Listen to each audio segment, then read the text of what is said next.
What did it take you to realize that it was time to wake up? To wake up to something bigger that your heart was calling you forward to experience?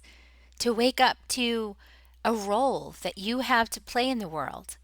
Today's conversation is with Dr. Varun Gandhi, who is a life orchestrator, a soulpreneur, an inventor, a philanthropist.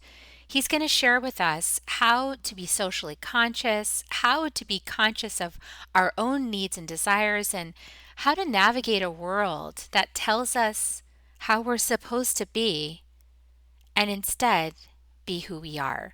Join us to find out more. Soul Nectar Show, the Soul Nectar Show. You're invited, delighted to discover who you are. Anything is possible if you believe. So join us on this beautiful journey. Soul Nectar Show, Soul Nectar Show. Before we start this episode, I, Carrie Hummingbird, And I, Akeem Sami. want you to know that You are invited you're invited to join Soul Nectar Tribe. If you like what you hear on Soul Nectar Show, You will love being in person with us in Soul Nectar Tribe.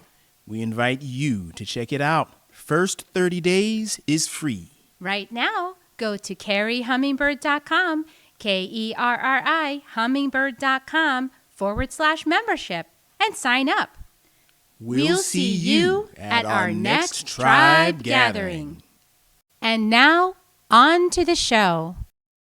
Hello and welcome to another episode of Soul Nectar Show, that show where we talk about all things essence, where we gather around the campfire and we share our stories of connection to that which is greater than us, to the great mystery beyond the veil, to those synchronistic moments that lead us inexorably towards something greater, to the mystery of who we are and what we're doing here on this planet at this time.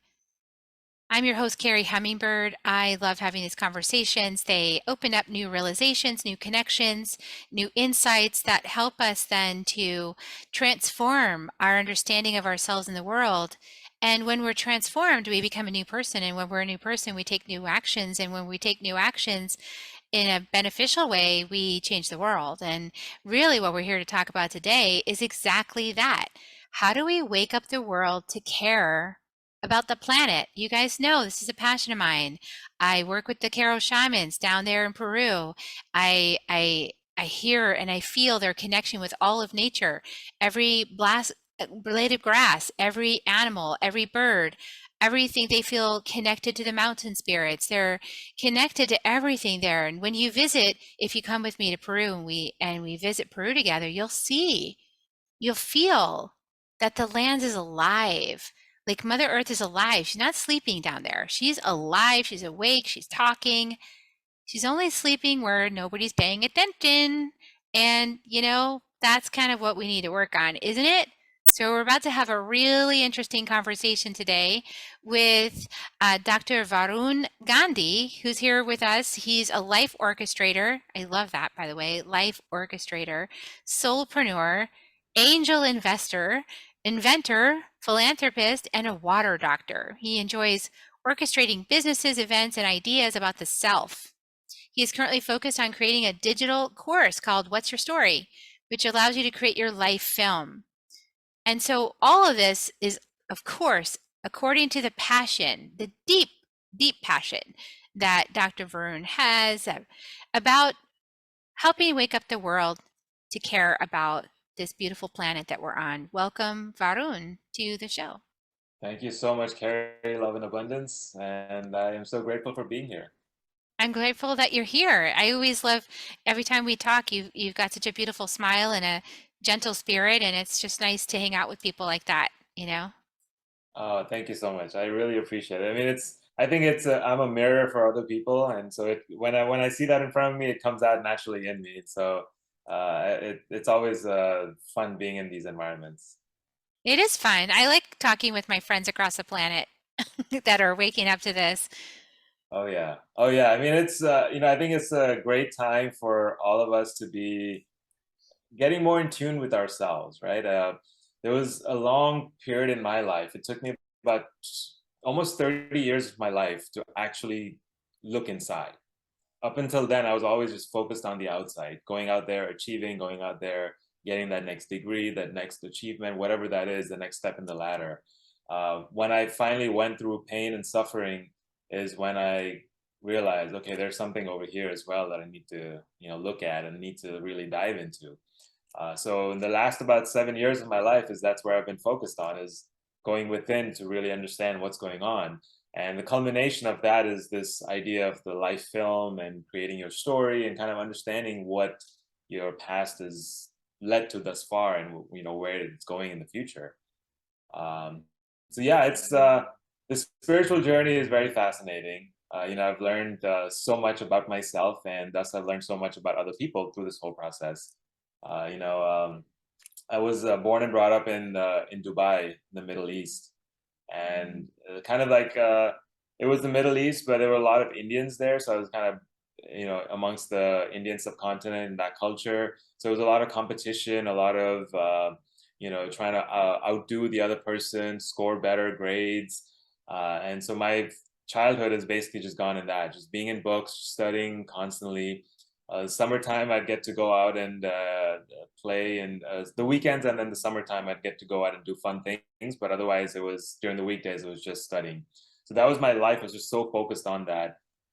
And when I moved here to America a couple of months before 9/11, it was, I guess, a tumultuous time in my life. I'd never at that point left the environment that I was in for 15 years.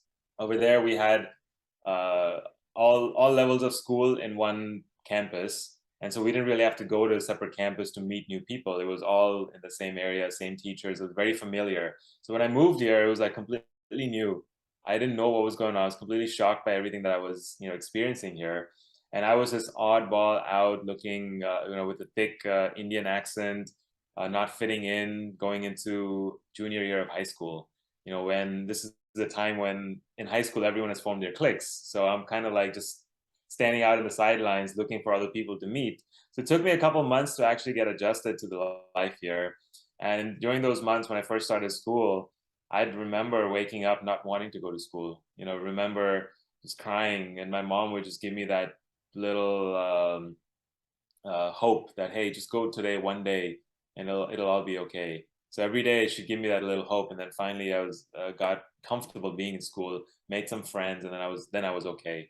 And so it took me a while to get used to this environment, but then once I got used to it, I really enjoyed it. And then I was like, okay, what's next? After high school, I went to college. While I was in college, it was all about the books and all about studying, scoring good grades, getting a great GPA. uh, that was my life. Then what was that? What was after that? A master's degree, an advanced degree. What was after that? A PhD degree. It just kept going in that sense, and it was not heart centered at all. It was more of like the mind, just focused on the technical aspects of things. I was in engineering, so it was all constructing and building, and so it was very mind, heavy mind focused work. So it was that pain. So when I was just graduating my PhD in the last 6 months, I went through this experience. I was in a relationship for about a year and a half or so, and the last about 6 months or so in this relationship was extremely difficult. Finally, it ended. We both decided that, hey, this is not meant for us. Let's go our separate ways. And that's when the hardest times of my life began, after the breakup. I remember I was still graduating. I was still working on my dissertation, on my thesis. I really had to focus, and I had 3 months left. I really had to focus and hone in on this time. But I was going through this very a lot of pain and suffering in my life.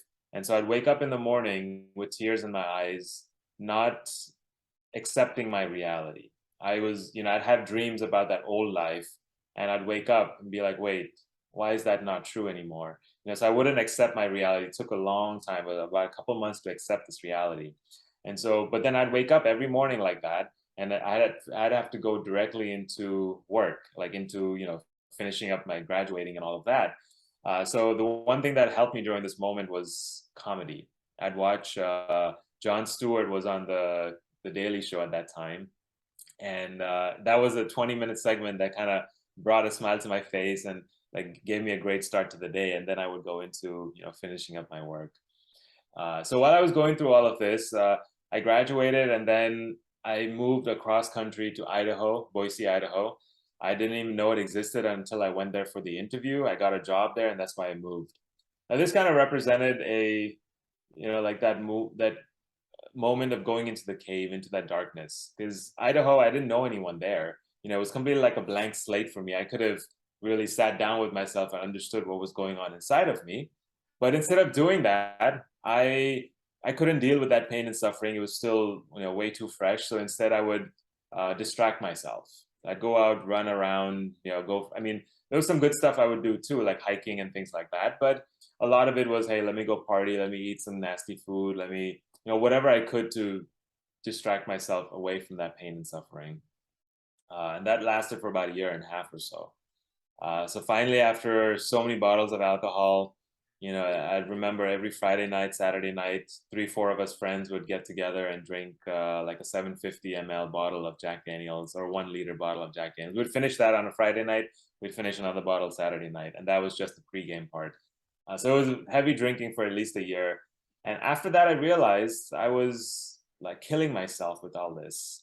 I was going too fast, putting a lot of poison, toxins in my body. And all of this was very unconscious, not realizing I was doing this, but it was that pain and suffering that was kind of guiding all of my actions and my behaviors at that point in time. So when I realized that I was kind of killing myself, I had to slow down. And I said, I have to do something about this pain and suffering. Like, I can't go on with this anymore. And so that's when I started reading Deepak Chopra. I found Deepak Chopra's book called The Book of Secrets. And the Book of Secrets is a high-level, very spiritual book that at that time in my life, I didn't understand 95% of it. I was just getting into spirituality, just stepping into it. I was so focused on the mind at this point. But when I picked up that book, the one thing that stuck with me was meditation. And so that word kind of stuck in my consciousness. And then once I left that job, so then I went through this phase in my life where I was very unhappy with my job as well. In that career that I was in. So I graduated with a PhD, went through 10 years of college, and then I landed this job that I was, had all my bills paid for, was living this high life, loving everything that I was part of, but I still wasn't happy. I was still like very empty inside of me.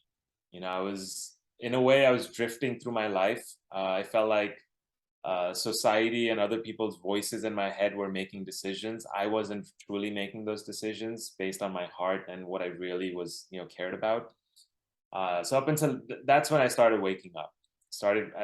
I had this. I'd wake up with this pain in my solar plexus, and this, initially it started out very subtle. Every morning I'd wake up and it was there, but then finally about 2, 3 months into it, I would wake up and it was like I couldn't ignore that pain. It was so strong every morning. And I realized that, so then I had to sit down with this pain and kind of understand, what is this pain telling me? I went through this unconscious sort of process of asking questions to this pain. I didn't do it consciously, but one of the answers that I received is, it said essentially, why are you going to this job that you don't really care for?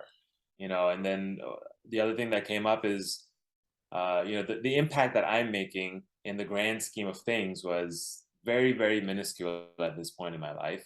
And I felt like there was something greater out there for me. I didn't know what it was, but I knew that there was something better, greater out there that would be more fulfilling for me. And so at this point in my life, I realized, it's time to leave this job behind.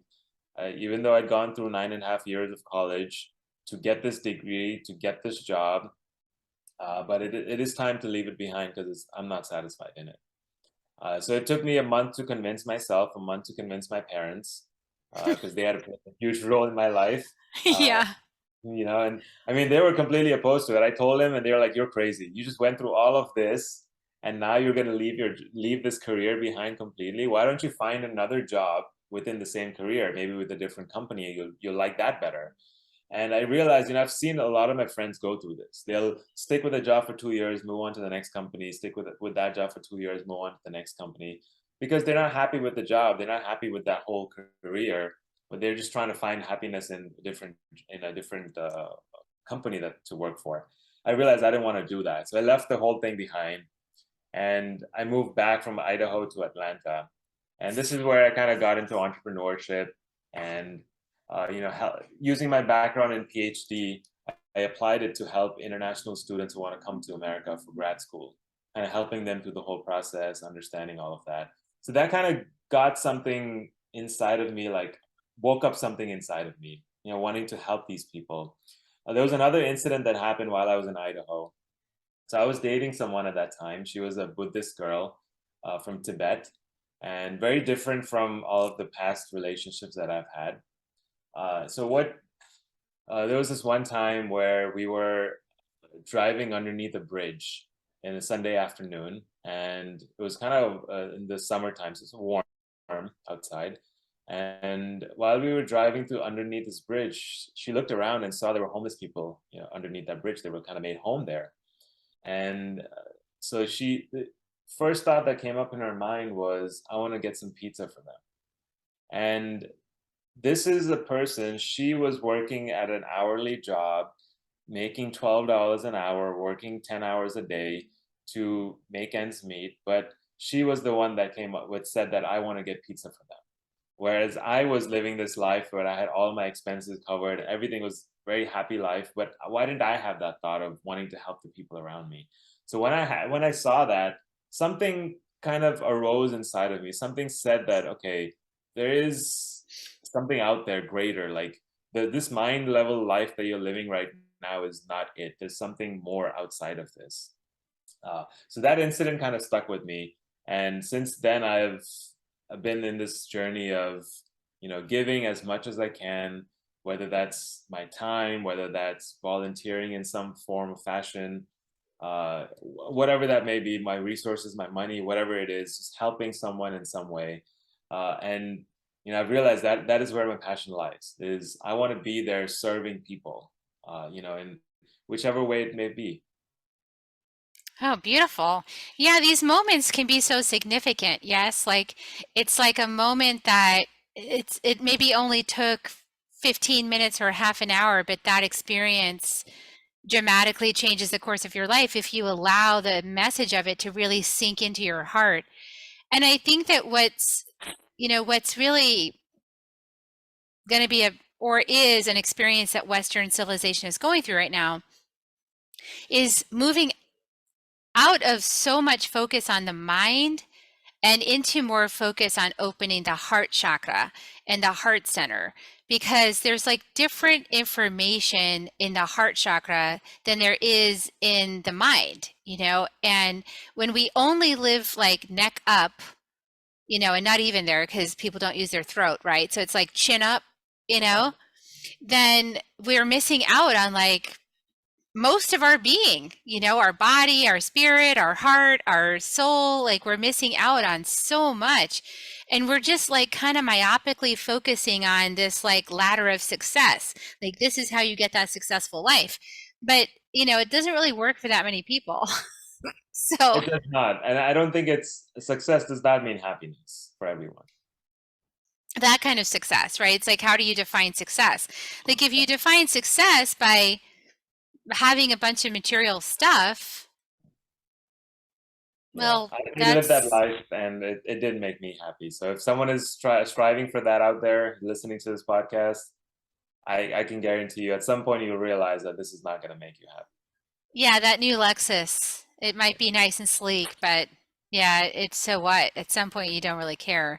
You Yeah. just, so it's like finding our way in what I call the matrix, simply because it's such a alluring set of movies, right? I love those movies. They're so accurate in my view as to what this is. But it's like the entire thing is constructed around this idea of acquisition, of consumption, and what if we changed, like talking about before we came on, you pointed out my butterflies and you were like, oh, I really love those butterflies you have behind you. And I mentioned that I always have them behind me, and you asked me, well, why, what's the symbolism there? And I shared that these caterpillars munch, munch, munch, right? Like it's munch, munch, munch, munch, consume, consume, consume, consume until they get nice and fat. And then at some point, they go into a cocoon and they enter an alchemization where they lose themselves entirely. Like whoever they thought they were, like as a caterpillar, that identity just goes like to total mush and goo. It's like, and then in the mush and the goo and in the deconstruction process, down basically to nothingness, out of the nothingness stirs their actual true self, which is the butterfly, and then the butterfly's got to stretch its wings to get out of the cocoon. But so I think we're collectively in that. Like we've got a whole lot of munching going on and a whole lot of consuming without any thought for like long term, like how is this going to affect the planet? I don't care. I'm going to get me mine today. And then that's all that matters because I'm short-sighted. I'm only thinking about like today and maybe next week and maybe my next promotion. But I'm not thinking about like what's the impact of this on society? Like how is this consumerism affecting everybody? So how, you came here from a totally different culture and you insert into this weird matrix of like total shine and consumerism is Westernism culture that's all based on acquisition. I just don't think is it like that in India? I know it was about competing to get the money, but like it seems like it's a different environment in these two It's cultures. it's catching up actually. Oh, because it's spreading. Yeah, Yeah. I'd say that at some point, maybe in the 90s, India was about 10 years behind America and all of the trends that America was setting. But right now, India is maybe a year behind, if that. Like I mean, social media it's everywhere now, so it's like spread so fast. Consumerism has gotten to India, all the designer brands, all of that is there. They're consuming, consuming, consuming, and India has like 50% of the population is under 24 years of age. So there is a lot of time for people to consume now. The age is like the 50 years of life left where, so people, the businesses are wanting to go into India to promote their products and stuff because they realize there's the capacity for consumption in India is vast. So yeah, right now it's very, very close neck to neck with America. And when I moved here, I was so I'm from the background of Jainism, a religion called Jainism, and essentially it's the concept of nonviolence, ahimsa, that Martin Luther King Jr. was kind of propounding. That actually comes from Jainism as well. It's one of our tenets. The three main tenets are nonviolence, non-possessiveness, and appreciating the multiplicity of viewpoints. So basically saying that everyone has a perspective and their valid perspective. So that's our three main tenets, and it's very simple religion. We don't eat meat. We're like, if you follow it to the T, we're really supposed to be eating any root vegetables like ginger and garlic and all of that because it's grown underground and there are bacteria that live underground. So when you uproot the vegetables, uproot the garlic, it's kind of disturbing the bacteria, that society, the culture there, the environment there. Where when we speak, we're supposed to cover our mouths. There's like a little cloth, kind of like a mask. You put a mask on, and the whole idea is because there are bacteria that live around you when you're speaking, it's kind of disturbing that environment there. So very, very conscious about every little step that they take in life, and leading a very simple life. So that's kind of my background of, through Jainism, and then coming to America, and you see name brands, designer brands, people just going crazy over, standing in lines for Apple phones and overnight. And mind you, I've done that too, right? Back in the day on Thanksgiving Day, whenever they have those sales, I was one time I was standing outside of Best Buy to get this laptop that I really wanted because it was $200 as opposed to $1,000. So I've done that. But now waking up and realizing that is just I wasn't doing anything productive with it. I was just consuming, just wanting to, get that next thing. And now I've started to switch into the mode of producing. Let me produce something. Let me create something that other people can benefit from. Whether that is the digital course that I'm working on, whether that's other products, other services that I offer. But it's in this essence of hey, let me see how I can help another person, support them in their business, support them in their life, help them live a better life in whatever way that may be. And the other thing I've been focusing for 2022, one of my kind of key words for 2022 is to live with ease. In situations of like this, when I'm interviewing or being interviewed or speaking to a group of people, I always get nervous. I'll always get very tense, I'll start sweating from all the wrong places. This was the 10 years ago. That was the me 10 years ago. Actually, even 3 years ago, that was the me. The 2021, 2022, I said, you know what, I need to make the switch. I have to get at comfortable. I want to get at ease while I'm in these situations, being in front of a podcast, or whether that's a live audience or a virtual audience. And so what I've done is I've put myself on all these different podcasts, gotten all these interviews in front of me. That way, through time, I've gotten more at ease in these situations. I think it's finding ways to put people at ease. I think that's a superpower that very few people have. I think, Carrie, you have that too. Your voice and the way you converse, I think it just puts other people at ease and helps them open up and share their everything. Yeah, I mean, I feel, well, thank you.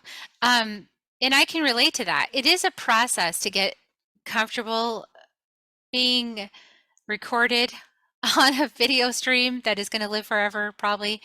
And what if I say the wrong thing or somebody gets upset or this and that? But I think that, there's a couple of things that go along with this matrix, which are really interesting. I'd like to explore with you.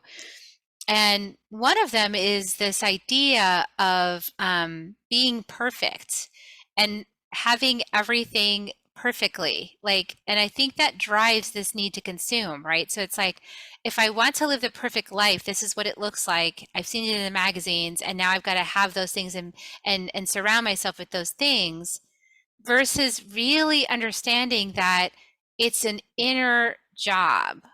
So when we're in the mode of being perfect, then there's that narcissistic part of the personality that comes forward that kind of leads everything, and it feels inauthentic.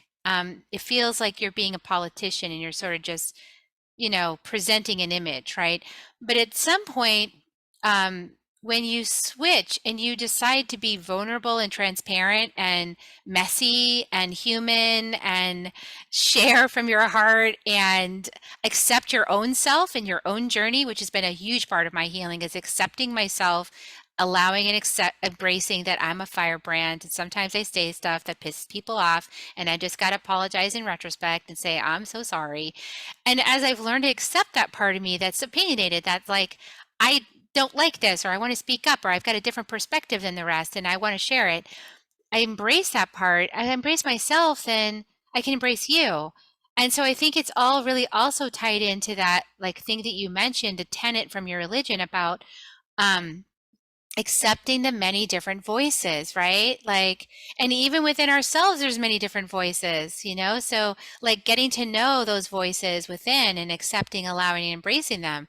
It's just like a whole process that I feel is like we're on the cusp in Western civilization, or at least in the US, or in certain pockets have been exploring this deeply.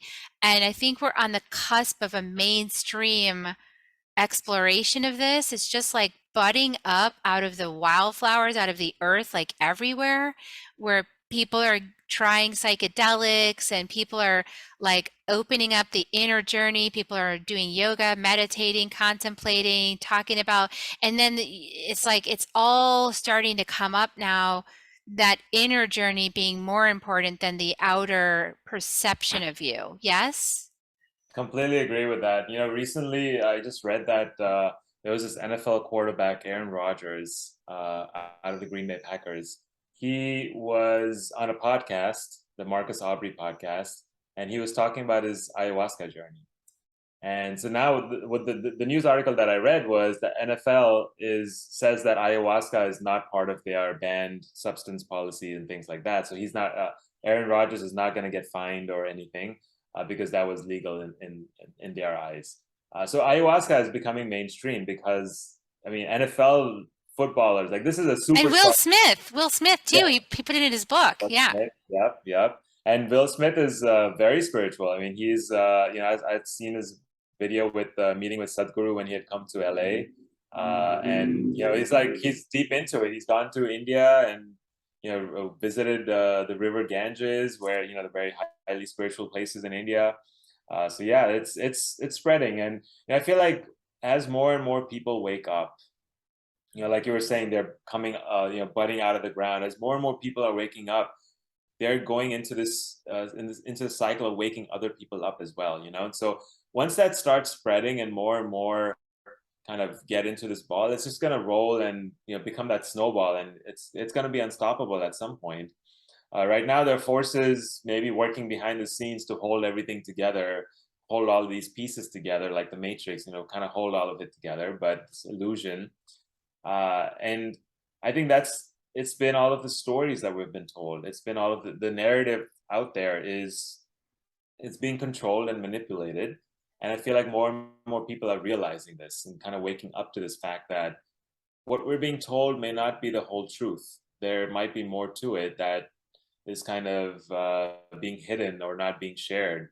And so I feel like, as when more and more people wake up, it's going to be time for all these forces, all these powers that are kind of behind the scenes working actively. They're going to start falling apart, and that's going to be a great time for everyone, huh? Yeah, more freedom. A couple of things I'm thinking about as you're sharing is like, well, the first thing is, I bet I just imagine that for you coming to this country, it might have been shocking coming from a religion where they value different perspectives to come into a place where there's like intolerance of different people's perspectives, because that's really, even though we call America the melting pot, it's kind of not really true. It's kind of like, no, only if you agree with me. So it's a boiling pot, not a melting pot. It's a boiling pot. It's like, you shall be melted down and boiled until you comply with the way we see things, right? Isn't it kind of like that? It is. It is. It very so is. And yeah, it's very unfortunate that it's like that. It's not open. It's politics is supposed to be for everyone, but I feel like it's being controlled in many ways. Um, that's the nature of the beast. And as more and more people wake up, they're gonna step out of that system. They're gonna start realizing things, and they won't subscribe to it anymore. I feel like it's what most of us subscribe to. That's what's accepted in life. And as people are stopped subscribing to these different ideas or these different thought processes, they're gonna things are gonna start switching. I feel like the key lies in that recognition, or the relaxing into the self, right? The relaxing into who you are in truth. It's like when you're really in that place of accepting yourself, you don't need to defend yourself. So not needing to defend yourself means you can listen to different perspectives without being threatened. But while you don't accept yourself and you're in a sort of culture that says in order to be accepted, you have to fit in and comply, then there's like this dogmatic like intolerance towards other people's cultures, perspectives, religions. I mean, and that intolerance is what creates war and conflict. Versus like the talking stick. I love the talking stick from the Native American traditions as just a way of saying there's value in every perspective, from the youngest of us to the oldest of us, that all of it needs to be heard before we come to a decision. And that's what they did in the tribal system, and they still do today, is they practice the use of the talking stick. It's like, you have the talking stick, it's your turn to share, and then it goes to the next person, and everybody's heard before a decision's made. That's what's missing, in our society and in our world, really. Yeah, I think it's the part of that is like the humanity within people, right? I don't think it's there yet. At least not I mean, minority of us have that. It's kind of coming out, but a lot of us are missing that humanity within. And I didn't have it for a while in my life. I was like that mind brain. It's not heart centered, which is where humanity comes from, and just that care and loving for another person, and for the self as well. Like you mentioned, it starts from within, and it is an inner game at the end of the day, it starts from within. If you're in conflict with yourself, you're going to find conflict everywhere around you as well, and you'll want to get into more conflict. So yeah, it's like you said, it's perfectly right, like tranquility and serenity from within, and that's where it starts. Yeah, but in order to get to it, interested in tranquility and serenity within, we got to suffer, don't we? We do have to suffer. We do have to suffer. I mean, like the caterpillar has to go through its journey, we have to go through our journey. I mean, I'll tell you, the 2 years in my life where I was going through all of that pain and suffering, I wasn't diagnosed clinically as depressed, but I would say I was. It was a very rough time. I mean, I was dating another person, but I still wasn't happy because I was so focused on that relationship because it was in a way it was perfect. Like it was that relationship that I really wanted to have. I had seen myself, with her living in suburbia with 2 kids and a dog and that whole life, the American dream. And when that fell apart, I just couldn't handle it. I couldn't accept myself. I felt like a lot of my self worth was also on her, was dependent on her. And once that fell apart, I lost that confidence in myself as well. So it took a lot of time to get that confidence back in me and be able to put myself out there. Yeah, but you have to go through that pain and suffering. Well, most people go through that pain and suffering to get to that point of spirituality and opening up, but some people are naturally curious that they kind of get there on their own as well. I've seen that, but not a whole lot.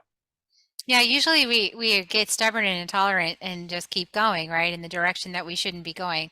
It's like looking for love in all the wrong places. I actually love listening to songs now because like mainstream songs everybody loves, like looking for love in all the wrong places. It's like, dude, that's the journey. Like until you realize it's not out there, you Yeah. keep looking everywhere and then you actually find it within. That's the only place it is.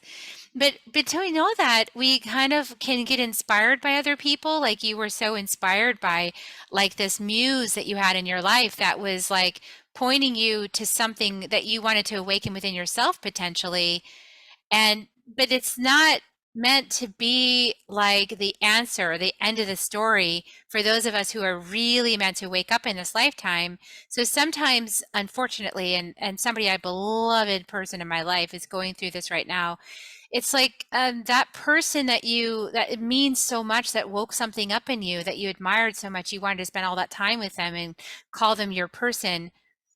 Sometimes they move on, and in that moving on is that opportunity to feel that pain and really appreciate how much that meant to you, and then explore like what is it that that person represented that means so much to me that I want to awaken within myself.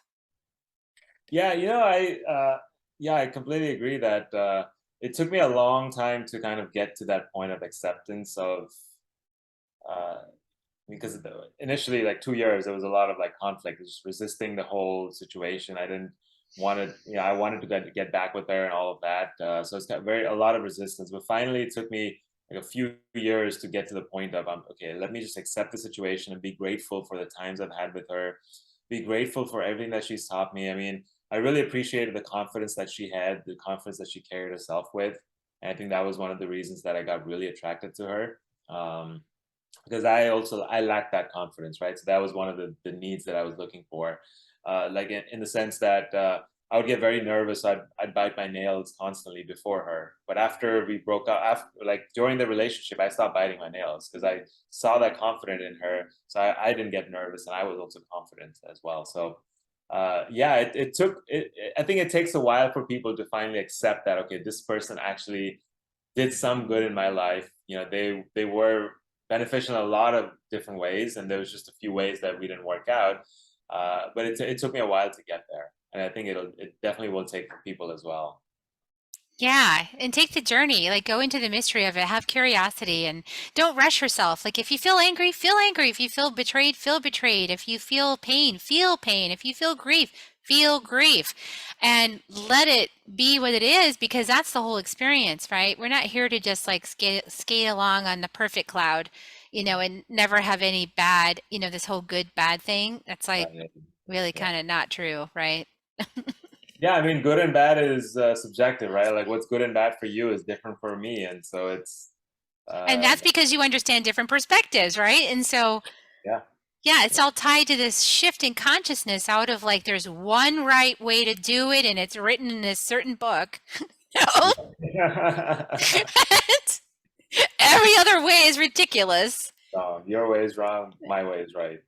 Yeah, and that way has led to so much destruction on the planet and just pain and suffering of peoples for centuries. And now we need to move beyond that, right? We need to like accept that there are different designs and it's intentional so we Mhm. can learn from each other. Yes. Yeah, I think that's you mentioned curiosity. I feel like when we get into that mind-centered space, the curiosity kind of dies. At least it did in me. So awakening that curiosity inside of you, I think that's something somewhere the people can start as well. If they don't want to go through that pain and suffering route, then finding a way to awaken that curiosity inside of you and be curious about things. Because I think our school system, education system, kind of kills that curiosity, the creativity inside of us as kids, and finding a way to get back to that. There's this like I think it was Friedrich Nietzsche who had kind of written this the journey of a person where they start off as a baby and then they go through three different phases. The first one's the camel phase, the second one's the lion phase, and the third one's the baby phase again. The camel phase is where they want to go out into this world and take on burdens on themselves. They want to kind of fight and have that resistance inside of them and just push, push, push. Kind of the lion is that I'm going to take it's like the activated solar plexus. I'm going to take action. I'm going to charge ahead. I'm going to like that mentality of I'm going to just get it, seize the day and get that shit done, that kind of thing. And then finally getting back to that baby phase where just playing with life, just being very playful, bringing this jolly environment and in flow, like allowing things to happen as opposed to taking control. And so I think I've gone through this as well. I've seen different phases where I'm in the camel and then I've gone to transform to the lion and then back to the baby. So I'm kind of like transitioning to that baby phase now, is just being more at ease and just more joyful, and whatever experience that comes about, whether that's anger, whether that's grief, whatever it is, just allowing that to be. And there was times where I would push it away, like, oh, this is the wrong thing to feel right now. I shouldn't be doing this. I shouldn't be feeling like this. Why am I feeling like this? And I'd want to run away from it, realizing that, no, it's okay. It's all right. It's okay to feel like that, and accepting that. So what I love this, and that points to innocence, right? It's that curious innocence, and innocence says, I don't like babies. They don't know what's going to happen next. They're delighted by the whole thing. They're just like, oh, I wonder what would happen if I did this, and then they find out, right? So what if the whole world? What if a tipping point of humanity, some tipping point number of humanity was able to get to the place of knowing themselves in truth and being curious, being open to listen to each other, being secure in themselves, what what would happen on the planet, do you think? Oh, we're gonna be elevating consciousness so quick. Because they're coming together, right? Like there's a focused Community. convergence of the energy. Yeah. And then, when you have that focused energy, more and more people are going to flock to it. More and more people are going to start waking up because they're going to see light in this, focused energy. And so that's going to, the tipping point is going to start like just going like snowball effect and just bigger and bigger and bigger. Yeah, it's just going to elevate consciousness so quickly. Yeah, so keep doing what you're doing, everybody. You guys are listening to this podcast. You are engaged in the process of elevating consciousness. We talked about this in the Second Wave book. Jennifer Huff, one of my contributors, talked about how we are beings of light and we're always transmitting our photon beams of light out to other people, just like plants, So we're always sharing our light frequencies. So as we're having this conversation, Varun and I have been having and sharing with everybody who's listening, even if you haven't been watching us, you're still receiving it through the frequency of our voices and the combinations of the energies. And so you've been included on this. And so we're all agreeing to this convergence of the kind of world we want to see happen, of the kind of experience we want to have on earth, more peaceful, more curious, more innocent, more creative. And we're all kind of co-creating that even right now in this moment. And whoever's listening and tuning in and sharing it out with some more friends, that's creating this energy even bigger. And this is just one small example of how we're changing the planet, isn't it, Varun? Oh, definitely. This is, I don't know if it's a small example, it's a great example of planet. And I think it's needed. Everyone putting in their bit, it's all needed to transform ourselves and then transform this earth so that we can make it a long-lasting place to be. We don't want to like think about sustainability. And like you mentioned earlier, a lot of people are focused on their lifetime and that's it. Like I don't care what happens after I die. I don't care what happens after this decade. It's just this decade I'm gonna consume, consume, consume, take as much as I can because it's all about me. And kind of removing yourself from that mindset and realizing that look, we're all in this together. We're literally one big boat moving in a direction. And if we don't row together, we won't go anywhere. We're just going to stay in the same place. So we got to, be very conscious about every action that we take. We got to be conscious about every word that we speak and be conscious about the thoughts that we have. All of it's very important. Ah, potent words from Varun. Thank you so much for coming on. I know that you have your new course and it's on your website. I will put the link in the show notes. Is there any last thing you want to share before we give people kisses on the way out? Yeah, actually I wanted to bring up a little project that we've been working on.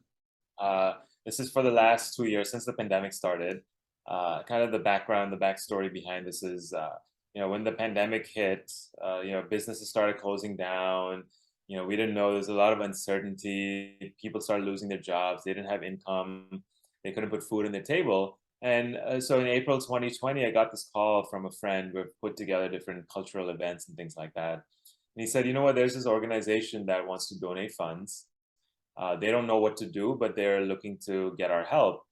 What can we offer? And so him and I kind of brainstormed a few ideas, and we came up with this idea of providing food, like grocery supplies to people. And so we met up one Sunday. We got a group of volunteers, got up all these resources, and we started creating grocery bags of supplies to people. And eventually, so the first time we met, we made 400 bags. Then we said, okay, let's meet again next Sunday and following Sunday. And we finally ended up meeting for about 20 Sundays. We put together 8,400 grocery bags. And in the first few weeks, we realized that not everyone has the space to prepare the meals, take the supplies and cook. So we said, why not prepare hot meals? And so we started preparing hot meals in our kitchen. We started with 100 meals, 200 meals. Gradually, we went up to 1,000 meals every Sunday. Now we're doing somewhere between 1,500 to 2,000 meals. And last month, we crossed 200,000 meals. We've been continuing doing this all the way through 2022, and we'll be doing it in 2023 as well. So this is in the LA area. We've been feeding the homeless population, the women, abused women, neglected people. Whoever is hungry, we're feeding them. Every Sunday, we prepare about 1,500 to 2,000 meals. And for this, we're running a kind of GoFundMe campaign to raise funds. So if anyone's interested in donating, please, I'll share the GoFundMe link with you, Carrie, if you could put that in the show notes. We'd love to have any kind of donations. Also, if you live in the LA area, in Orange County area, you want to volunteer on Sunday morning, reach out to me. We'd love to have you. We'd love to, include you in our community and, help and serve people and feed people who really need the food. That is really beautiful. Thank you so much for bringing that into the episode and sharing that with people. I will definitely put the link in your GoFundMe. And please consider everybody who's listening making a donation and supporting this. I mean, this is really a demonstration of taking inspired action that supports a bunch of people during a time when they actually need some help and love and support and Yeah, help them we get through that. realize there's so many people out there that are living out on the streets that go hungry every night. There are organizations that want to go out and do the good work of giving out the food to them, right? They have volunteers, they want to do that. One of their kind of the place that they needed help with is preparing the meals, because they would have to raise donations, buy the supplies, prepare the food, and then go out into the streets to deliver the meals. We said, you know what, we'll take care of the donations, we'll take care of the preparing the meals. You come pick up the meals from us, go out into the streets, into your neighborhoods, and distribute them. And that's how we've operated, and it's been very successful. Also, the other thing is, if anyone is interested in doing something similar in their city, we're actually creating a template for being able to replicate what we're doing here on any level. If you want to create 100 meals, if you want to create 200 meals, you want to create 10,000 meals, you could do all of that through this template. So reach out to me for that as well. Oh, that's beautiful. Perfect. Well, I will definitely include that in the show notes. That's gorgeous. Thank you so much for sharing that and for doing your good work in the world and helping others. That's the kind of world I want to see New Earth become. And so thanks for doing that legwork to make it so. And in the meantime, please, everybody, like, share, subscribe, share this out with people who might be interested in these messages we heard today, and give us a rating. That helps just get the word out even more and grow this conversation. Let's grow this kind of conversation. This kind of conversation is going someplace productive for the long term. So let's grow this. Awesome. Okay, so we're going to give you guys kisses. Thanks for staying till the end. We appreciate you. And here come your kisses. You want to join me, Varun, with some kisses? We love you, people. Mwah. We love you so much, and we'll see you next time on Soul Nectar Show. Bye for now. If you found even one gold nugget in this episode of Soul Nectar Show, will you do us a favor? Will you subscribe, like, and share this episode? Maybe even write a comment and let us know what you thought about it. We really, really want to engage with you at a much deeper level. Let's be part of community together. Have a great week, everyone. Bye for now. To dive in deeper to nourishing conversation, visit soulnectar.show. Soul Nectar Show. Awaken, awake, Nectar Show. Take a sip from the drip of nectar from the source of who you are.